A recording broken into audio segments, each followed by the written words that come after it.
तो दोस्तों स्वागत है आप सभी का मैथ वाले सर के नए वीडियो में। तो आज हम एक छोटा सा क्वेश्चन सॉल्व करेंगे जो कि 9th क्लास का एक एग्जाम्पल में आता है फर्स्ट चैप्टर के अंदर कि locate under root three on number line के ऊपर आपको अंडर रूट थ्री को दिखाना है। तो नंबर लाइन आप जानते ही होंगे, ठीक है, जो स्केल के ऊपर भी गिवन होता है। जैसे कि मैं ये से बता सकता हूँ, इसके ऊपर ये क्या है, एक नंबर लाइन है, ठीक। तो इसके माध्यम से आपको अगर 5 दिखाना है तो यहाँ पे 5 दिखा सकते हो, 4 दिखा सकते हो कि इसके से एक लाइन खींच लेते हो, उसके ऊपर ये दिखा देते हो। तो रूट 3 को आप कैसे दिखाओगे नंबर लाइन के ऊपर? तो रूट 3 क्या करेगा, ये भी तो लाइज करेगा ना किसी न किसी नंबर के बीच में। तो वही चीज़ आपको यहाँ पे दिखानी होती है, ठीक है। तो इसको करना काफ़ी आसान है। सबसे पहले स्केल के माध्यम से यहाँ पे एक मैंने लाइन खींची, ठीक। उसके बाद यहाँ पे आपको नीचे का जो ना 0 सेंटीमीटर से 1 सेंटीमीटर के बीच में एक दूरी लेना है, ठीक है। तो 1 सेंटीमीटर की दूरी मैंने ली, ओ पॉइंट ये और ए पॉइंट ये मार्क कर दिया अपने से, ठीक है। फिर उसके बाद एक परपेंडिकुलर लाइन खींचेंगे, ये भी 1 सेंटीमीटर की लाइन होगी यहाँ से यहाँ तक की, और ये हमने बी पॉइंट दे दिया, ये भी 1 सेंटीमीटर की है, ठीक। ये आपने 1-1 सेंटीमीटर की मान ली। तो ये पॉइंट, ये जो लाइन है ना, ये मैंने नॉर्मल ड्रॉ किया है। अब इस लाइन को हमें निकालना है कि ये लाइन का वैल्यू कितना है। तो पाइथागोरस के थ्योरम के मुताबिक हम इसको निकाल सकते हैं। ये हाइपोटेनस है, ये बेस है, ये परपेंडिकुलर है। तो पाइथागोरस थ्योरम का ये फॉर्मूला है कि H square equal to B square plus P square. तो उस फॉर्मूले के मुताबिक हम इसको निकाल लेते हैं कि ये कितनी वैल्यू आती है, फिर आगे सॉल्व करेंगे, ठीक है। तो आगे क्या करना है, using Pythagoras theorem. Pythagoras theorem का यूज कर रहे हैं, ठीक है। जैसे कि यहाँ पे आप ट्रेंगल ये बन चुका है ना, तो ट्रेंगल के बीच में कौन सा ट्रेंगल है, in triangle O A B. तो ओ ए बी ये ट्रेंगल है। इस ट्रेंगल का हम यहाँ पर हाइपोटेनस निकालेंगे। तो हाइपोटेनस का फॉर्मूला होता है, ये ओ बी क्या है, हाइपोटेनस है, ओ ए क्या है, बेस है, और ये ए बी क्या है, ये वाला, ये है आपका परपेंडिकुलर।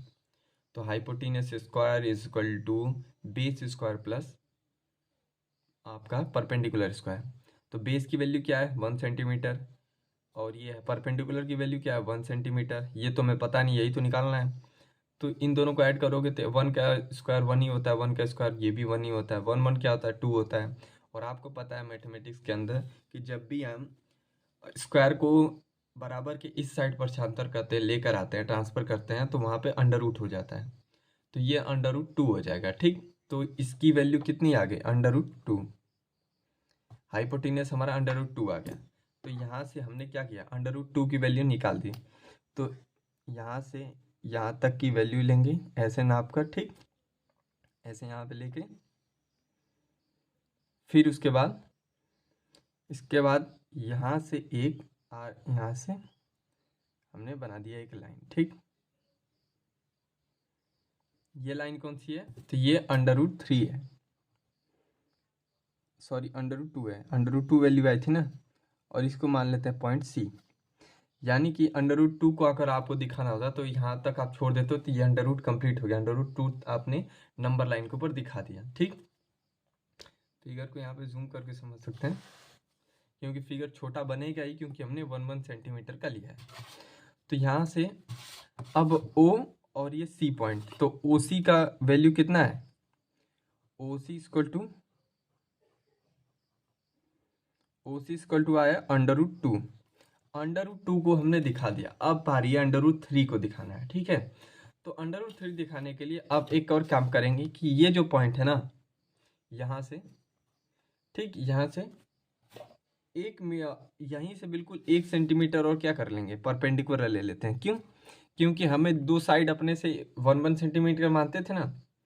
तो इस सी पॉइंट से 1 सेंटीमीटर ऊपर ले लो आप परपेंडिकुलर। तो यहाँ से मैंने सी पॉइंट से 1 सेंटीमीटर यहाँ तक ये ले लिया परपेंडिकुलर, ठीक। इसकी 20 सेंटीमीटर कितना है, 1 सेंटीमीटर का लाइन खींचा। अब ये पॉइंट कौन सा हो गया, तो ये पॉइंट हम मान लेते हैं डी पॉइंट, ठीक है। ये डी पॉइंट है। अब डी से इसको मिला दो, इस वाली लाइन को जब आप मिलाओगे इस वाली लाइन को, ठीक, तो ये कुछ ऐसे बनेगा। समझ रहे हो? पहला वाला जो ट्रेंगल था ये छोटा वाला ट्रेंगल था, ये जो आपको ये वाला ट्रेंगल दिख रहा है, ठीक। अब ट्रेंगल आपका बड़ा बन गया, ये वाला ट्रेंगल दिख रहा है। तो अब इन ट्रेंगल किसके अंदर निकालेंगे? ओ, डी और सी के अंदर निकालेंगे, ठीक। फिगर काफी छोटा बन ही जाता है क्योंकि हमने 1 सेंटीमीटर का ही इसमें लेके आपको निकालना है, ये परफेक्ट फिगर होता है, ठीक। वैसे तो मैं बड़ा मान के भी दिखा सकता था, लेकिन आपको 1 सेंटीमीटर पे ही निकालना है, तभी आपकी एग्जैक्ट वैल्यू आएगी, ठीक है। तो यहाँ पे अब मैं लिख देता हूँ बाय यूजिंग पाइथागोरस थ्योरम के मुताबिक। तो यहाँ पे आप देख सकते हो using Pythagoras theorem, O D, O और ये डी पॉइंट, ठीक। ओ और डी ही तो मैं निकालना था, ये कौन सा है? हाइपोटेनस। तो O D equal to base O C, C point से हमने 1 सेंटीमीटर ऊपर लिया है। तो ओ सी का वैल्यू कितना था? √2 आया था, यहाँ पे है ना ओ सी का वैल्यू √2। तो यहाँ पे ओ सी का वैल्यू √2 का स्क्वायर हो जाएगा, स्क्वायर फार्मूला के मुताबिक, ठीक। फिर सी डी का, तो सी डी का हमने 1 सेंटीमीटर लिया, तो 1 सेंटीमीटर का स्क्वायर हो जाएगा। फिर इसके बाद आपको पता है कि आप अंडर रूट का स्क्वायर करोगे तो वो हो जाता है अंडर रूट खत्म। तो यहाँ पे 2 बचा और ये 1 का स्क्वायर 1 होता है, तो ये हो गया 3। और इधर से हमने अंडर रूट को, सॉरी इधर को स्क्वायर को इधर ट्रांसफर किया, तो इधर आके जो भी वैल्यू होती है वो अंडर रूट में चली जाती है। तो ये हो जाता है √3। यानी कि ओडी की वैल्यू कितनी आई? ओडी की अंडर वैल्यू आई √3। तो इसको अब दिखा देंगे पॉइंट मार्क करके। यहाँ से हमने लिया, ये डी पॉइंट लिया, ठीक। डी पॉइंट यहाँ पे, ठीक। और यहाँ पे एक आर्क बना देना, ठीक, यहाँ से काट के। तो ये पॉइंट आपका क्या हो जाएगा? ये वाला जो पॉइंट था ये √2 था, ये वाला जो पॉइंट था ये √3 हो जाएगा, ठीक। आई होप आप समझ पा रहे होंगे। तो इस तरह से आप √3 की वैल्यू निकाल सकते हैं।